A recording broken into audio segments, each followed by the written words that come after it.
اعوذ باللہ من الشیطان الرجیم بسم اللہ الرحمن الرحیم رب اشرح لی صدری ویسر لی امری واحلل عقدۃ من لسانی یفقہوا قولی اما بعد بسم اللہ الرحمن الرحیم اقم الصلاۃ لدلوک الشمس الی غسق اللیل وقرآن الفجر ان قرآن الفجر کان مشہودا ومن اللیل فتہجد بہ نافلۃ لک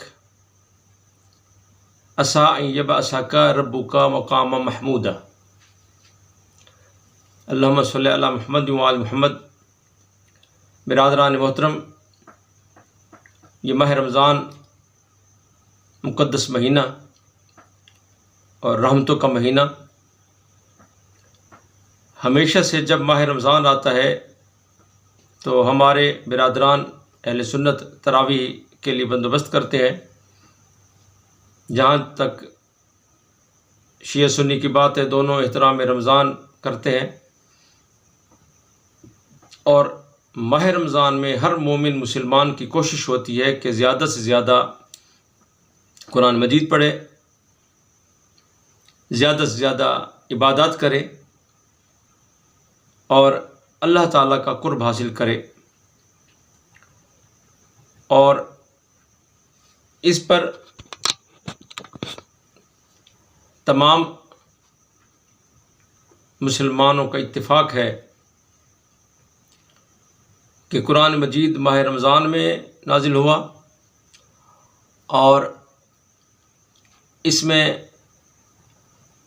زیادہ سے زیادہ قرآن مجید کو پڑھنا چاہیے، راتوں میں بھی پڑھنا چاہیے، دن میں بھی پڑھنا چاہیے، کیونکہ فرمایا بسم اللہ الرحمن الرحیم انا انزلناہ فی لیلۃ القدر وما ادراک ما لیلۃ القدر لیلۃ القدر خیر من الف شہر۔ تو شب قدر جو ہے وہ 1000 مہینوں سے افضل ہے، تو ظاہر ہے اس میں پھر قرآن مجید کی قرأت بھی ہزاروں گنا زیادہ ثواب رکھتی ہے، اس میں کوئی شک نہیں۔ اس میں جو مبحث جس کے لیے ہم نے گزارش کی ہے وہ اس وقت ایک تو پوری دنیا میں کرونا کا مسئلہ ہے، اور پوری دنیا کے ڈاکٹرز چاہ رہے ہیں کہ لوگ آپس میں مکانی رابطہ جو ہے وہ کم کریں اور فاصلے بڑھائیں۔ وہ جو جیسے شعر ہے کہ بھول ہو جاتی ہے یوں تیش میں آیا نہ کرو، فاصلے کم کرو بات بڑھایا نہ کرو۔ تو اس میں فاصلے بڑھانے کے لیے یعنی پہلی دفعہ ایسا ہوا ہے کہ پوری دنیا کے طبقات، پوری دنیا کے اہل عقل، اہل شعور متفق تھے کہ آپس میں فاصلے کم کرنا چاہیے اور پیار محبت بڑھانا چاہیے، اور آپس میں ملنا چاہیے، محبت پیار بڑھانا چاہیے، مصافحہ کرنا چاہیے، معانقہ کرنا چاہیے، گلے ملنا چاہیے، آپس میں پیار محبت بڑھانا چاہیے۔ لیکن عجیب ستم ظریفی ہے وقت کی کہ پہلی دفعہ پوری دنیا کے ڈاکٹرز، علماء، اہل دانش طبقات متفق ہیں کہ فاصلے کم نہ کریں بلکہ فاصلے بڑھائیں، تاکہ کرونا وائرس جو اللہ تعالیٰ کا امتحان انسانوں پر آیا ہے اس سے ہم محفوظ رہ سکیں۔ اور بخاری شریف میں یہ روایت موجود ہے کہ حضرت محمد مصطفیٰ صلی اللہ علیہ وسلم کے ایام میں ایک شخص بیمار ہوا تو آپ کو خبر ہوئی تو آپ نے فرمایا کہ اسے کہو کہ گھر میں رہے۔ اور اس وقت ایک عقلی سی بات ہے کہ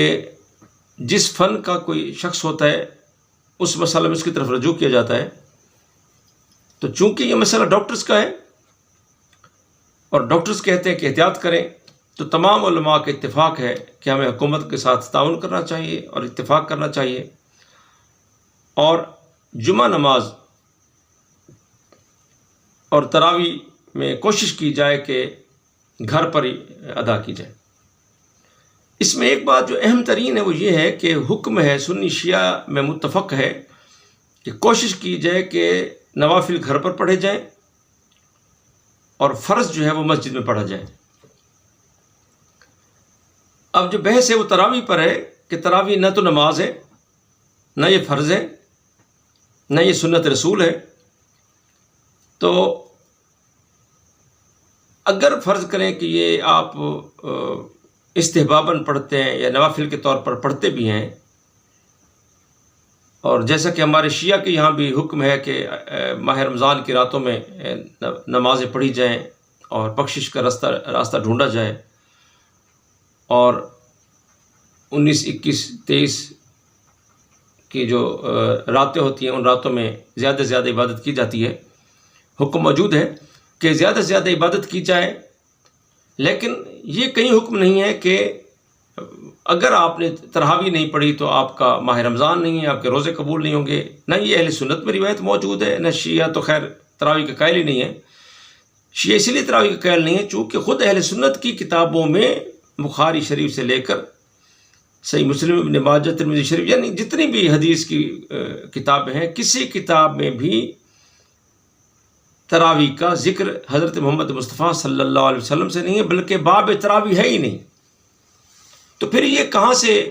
اس کا شعور آیا، یہ کیسے شروع ہوا؟ جو میں گزارش کرنا چاہ رہا ہوں، اس پر اتفاق ہے کہ اہل سنت بھائیوں کا کہ حضرت محمد مصطفیٰ صلی اللہ علیہ وسلم نے تراویح نہیں پڑھائی، نہ ہی ان کی سنت ہے، نہ ہی ان کے دور میں رائج تھی، نہ انہوں نے حکم دیا تھا، نہ حضرت ابوبکر صدیق نے حکم دیا تھا. حضرت عمر فاروق کا جو 9.5-10 سال کا دور ہے، اس میں کسی ٹائم میں وہ آئے اور انہوں نے دیکھا کہ لوگ جو ہیں وہ حضرت محمد مصطفیٰ صلی اللہ علیہ وسلم جو تہجد کی نماز پڑھا کرتے تھے، جو آیت میں نے سرنامے میں تلاوت کی ہے کہ اللہ تعالیٰ نے فرمایا کہ وَمِنَ اللَّيْلِ فَتَہجد بِهِ نَافِلَةً لَكَ. اے رسول، یہ رات کی جو نماز ہے یہ آپ کے لیے آپ پڑھیں، نافلۃ لک، یہ مخصوص ہے نوافل کے طور پر حضرت محمد مصطفیٰ صلی اللہ علیہ وسلم کے ساتھ، اور اس کو امت سے کوئی تعلق نہیں ہے. اور اسی لیے ہمارے اہل سنت بھائیوں کے یہاں یہ روایت موجود ہے کہ جب آپ صلی اللہ علیہ وسلم نے 3 دن تک جماعت کروائی تو اس کے بعد چوتھے دن یہ سارے لوگ باہر اکٹھے ہو گئے اور آپ تشریف نہیں لائے، اور جب صبح کو تشریف لائے تو آپ نے فرمایا کہ میں جانتا تھا کہ تم لوگ رات موجود تھے، باہر آئے ہوئے تھے، لیکن اس لیے میں نے تمہیں نماز نہیں پڑھائی کہ کہیں تم اسے اہمیت دینا نہ شروع کر دو، اسے فرض نہ سمجھ لو اور اس کے باقاعدہ اہتمام نہ شروع کر دو. اور اسی پر ام المومنین عائشہ صدیقہ رضی اللہ تعالی عنہا کی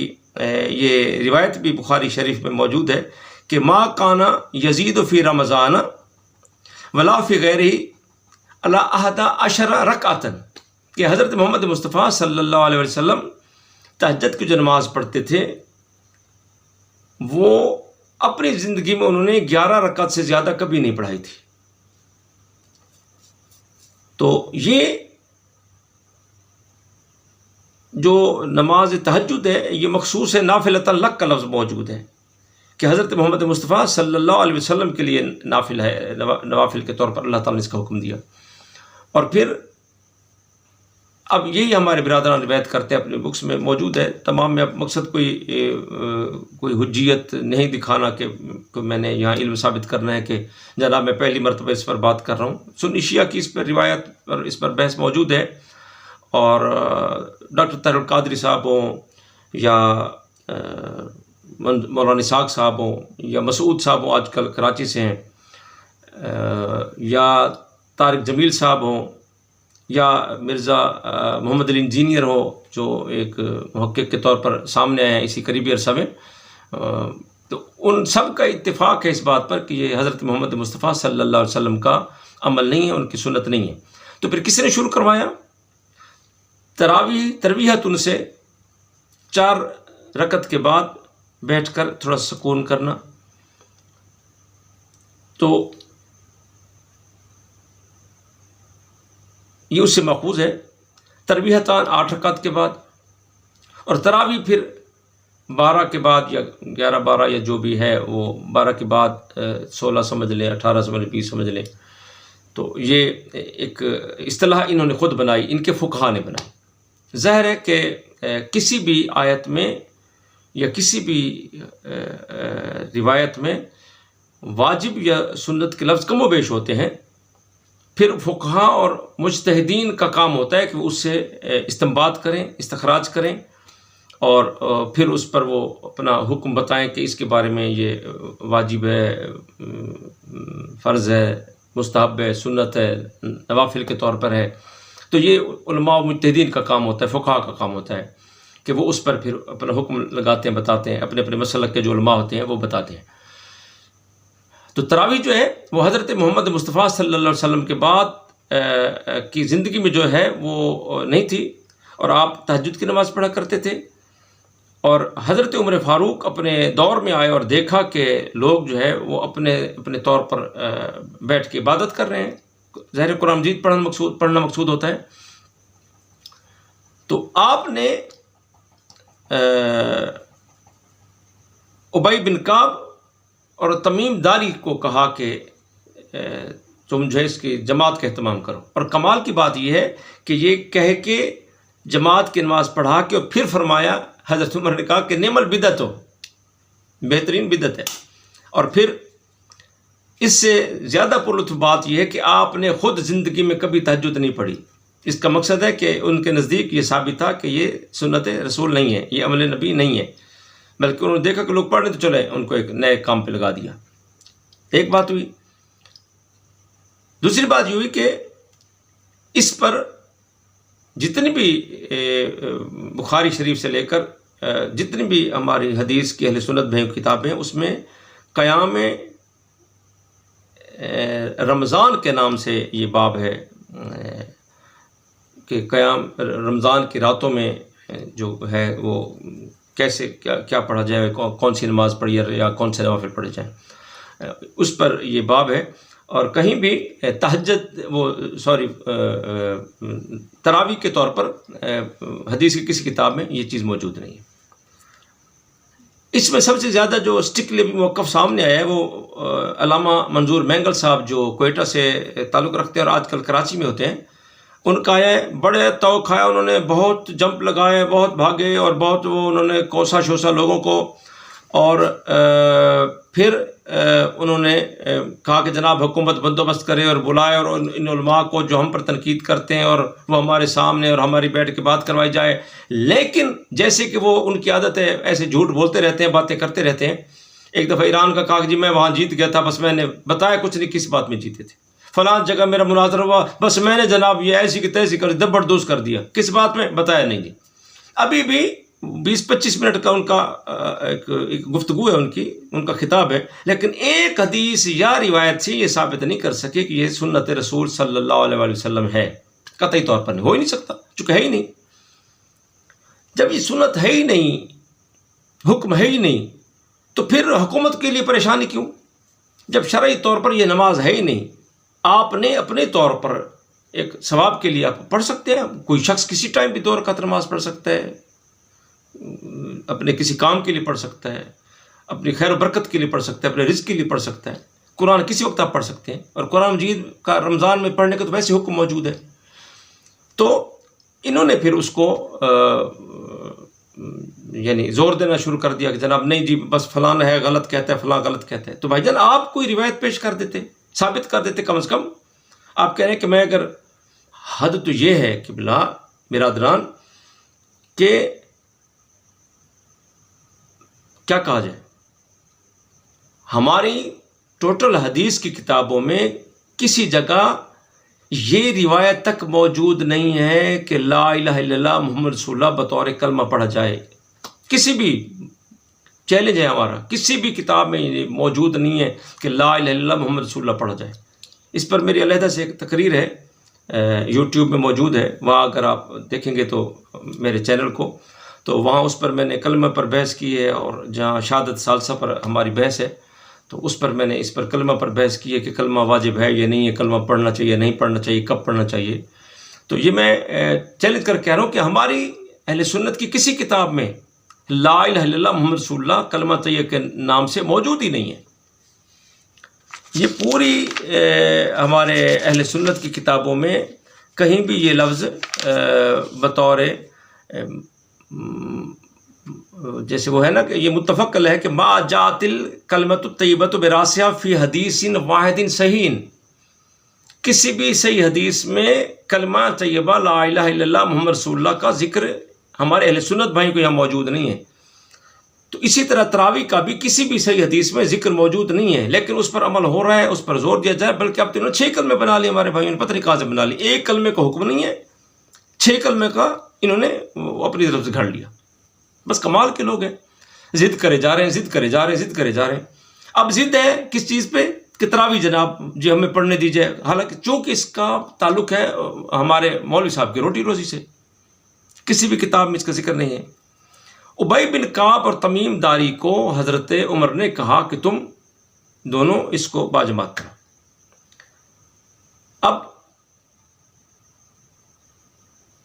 ان کا یہ عمل، اس کو انہوں نے رائج کر لیا اپنے مسلک میں، اپنے مذہب میں. اور پھر جو ائمہ اہل سنت ہے وہ اس کو رائج کیے جا رہے ہیں اور پڑھے جا رہے ہیں. 20 رکعت کا یقین جانیں، 20 رکعت کا کہیں حکم نہیں ہے، چونکہ تراویح کا حکم ہے ہی نہیں. اصل بات چیز تہجد کی نماز تھی، تہجد کی نماز پڑھی جاتی تھی. پھر صحابہ، چونکہ حکم ہے کہ عشاء کے بعد سونے سے پہلے کسی بھی ٹائم میں آپ تہجد پڑھ سکتے ہیں، اور اس کو انہوں نے یہ سارا سال پڑھنا چاہیے. جیسے ام المومنین عائشہ صدیقہ کی یہ روایت ہے کہ آپ نے کہا کہ ما کان یزید فی رمضان ولا فی غیرہ الی 11 رکعۃ، بخاری شریف کی، کہ حضرت محمد مصطفیٰ صلی اللہ علیہ وسلم رمضان اور پورا سال جو ہے وہ 11 رکعت سے زیادہ نماز نہیں پڑھا کرتے تھے تہجد کی. تو انہوں نے پھر وہ 20 کا اپنی طرف سے اضافہ کر دیا. کئی حکم نہیں ہے، 8 کا یا 11 کا حکم ہے، وہ پڑھنی چاہیے. اور اس نیت سے نہیں کہ تراویح ہے. اور اگر یہ کہیں کہ یہ حضرت عمر فاروق نے بھی شروع کروائی تھی تو یہ بھی غلط ہے. بالکل حضرت عمر فاروق نے، جو منظور مینگل صاحب چیخ رہے ہیں نا، اور بعض دوسرے احباب کہ جناب 20 رکعت ہے حضرت عمر فاروق نے پڑھائی، بالکل غلط ہے، یہ جھوٹ بول رہے ہیں. الموطا امام مالک میں ہے کہ حضرت عمر فاروق نے تمیم داری اور ابی بن کعب کو جو حکم دیا تھا وہ 11 رکعت کا حکم دیا تھا کہ 11 رکعت نماز ان کو باجماعت پڑھو. اور اس کے بعد ایک روایت ہے جو کہ حضرت عمر فاروق سے یہ ہے کہ وہ 20 رکعت، وہ جو راوی ہے وہ خود یعنی تابعین میں سے اس نے حضرت عمر کا دور پایا ہی نہیں ہے، لہذا وہ منقطع یعنی تسلسل اس میں ہے نہیں. تو وہ اس کا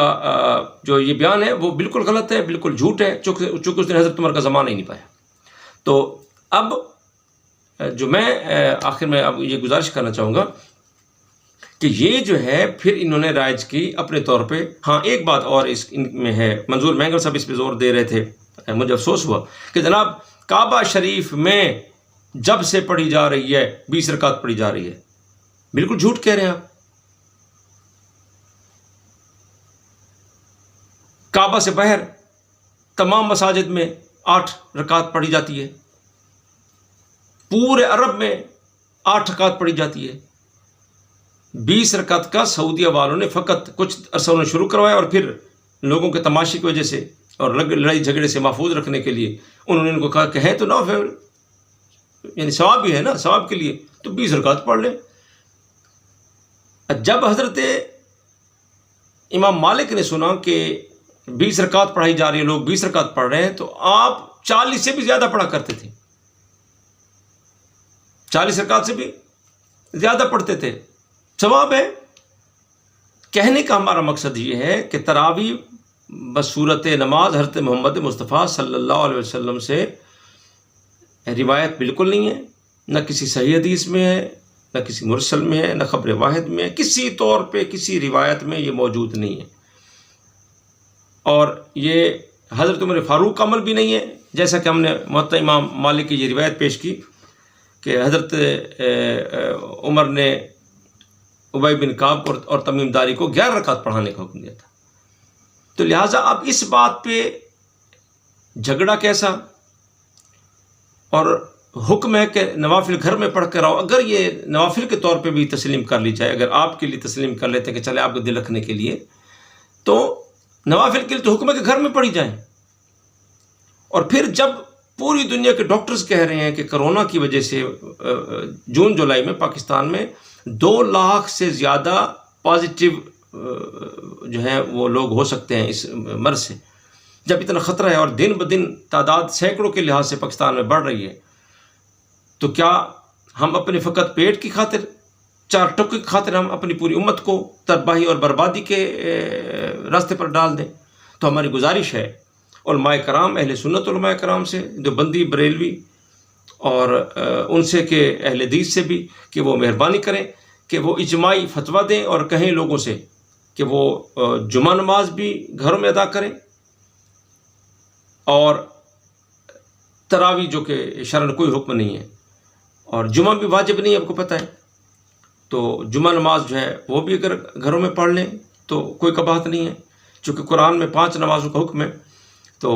جمعہ کا علیحدہ بحث میں پھر کبھی اس پہ عرض کروں گا کہ جمعہ جو ہے بطور نماز امام کے ساتھ واجب ہوتی ہے. ہاں ایک بات جس کو یہ بڑے شد و مد سے لیتے ہیں، اور تمام علماء کو جب ان کو سنو تو یہ کہتے ہیں کہ جناب حضرت عمر فاروق کا یہ فعل جو ہے وہ ہمارے لیے اس لیے حجت ہے کہ حضرت محمد مصطفیٰ صلی اللہ علیہ وسلم نے فرمایا تھا کہ علیکم بسنتی، تم پر واجب ہے کہ تم میری سنت پر عمل کرو، اور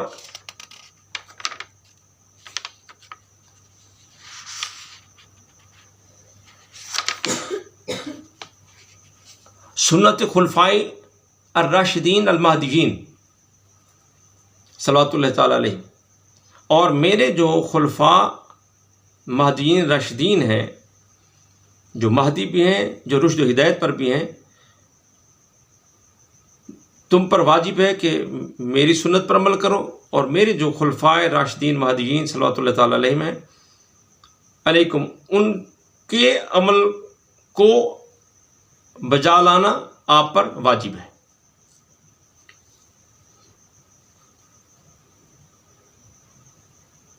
اب میں اس پر کیا ہم اگر عرض کریں گے تو شکایت ہوگی.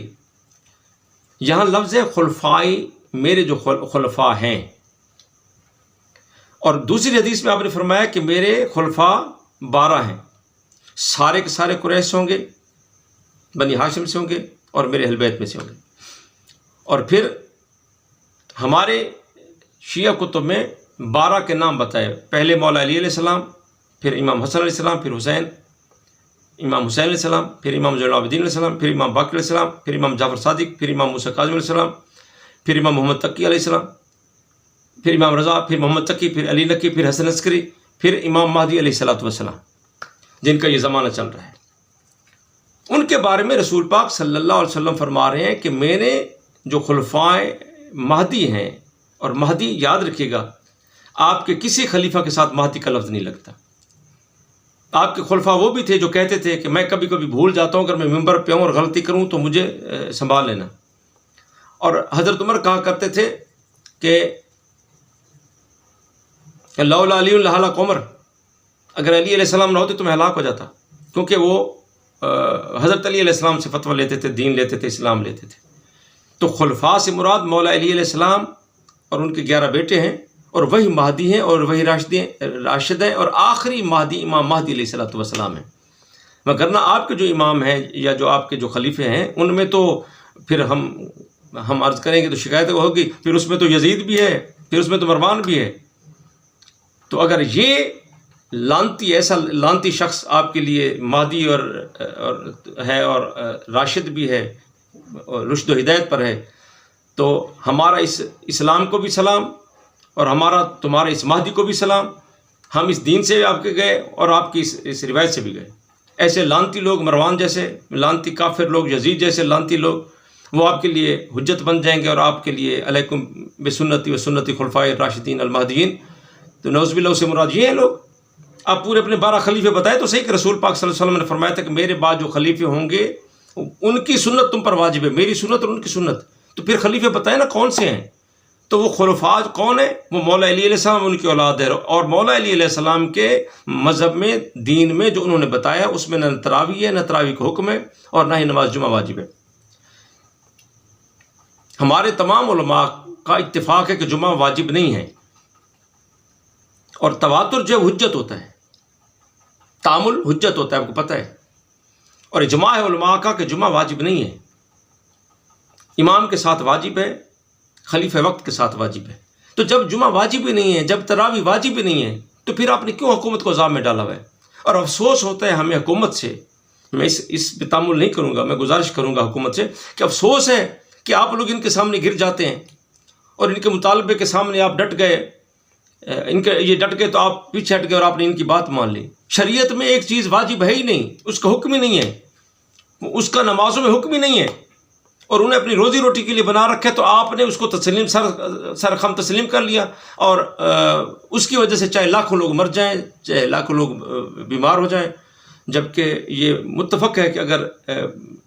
نماز سے کسی کی جان کو خطرہ ہو تو پہلے اس کو بچاؤ، پھر نماز پڑھو۔ اور یہاں لاکھوں مسلمانوں کی زندگی کو خطرہ ہے۔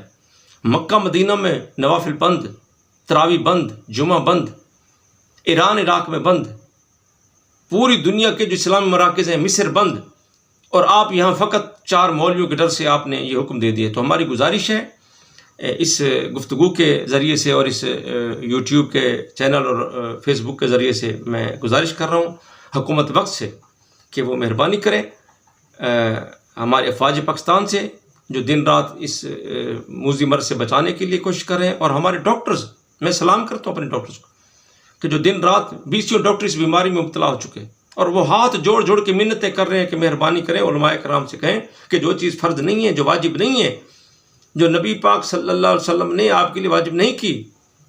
اس کی وجہ سے لاکھوں لوگوں کو مصیبت مت ڈالیں، بیماری مت ڈالیں۔ آخر میں دعا کرتا ہوں کہ اللہ تعالیٰ اس پاک مقدس مہینہ رمضان کے مہینے میں اپنے نبی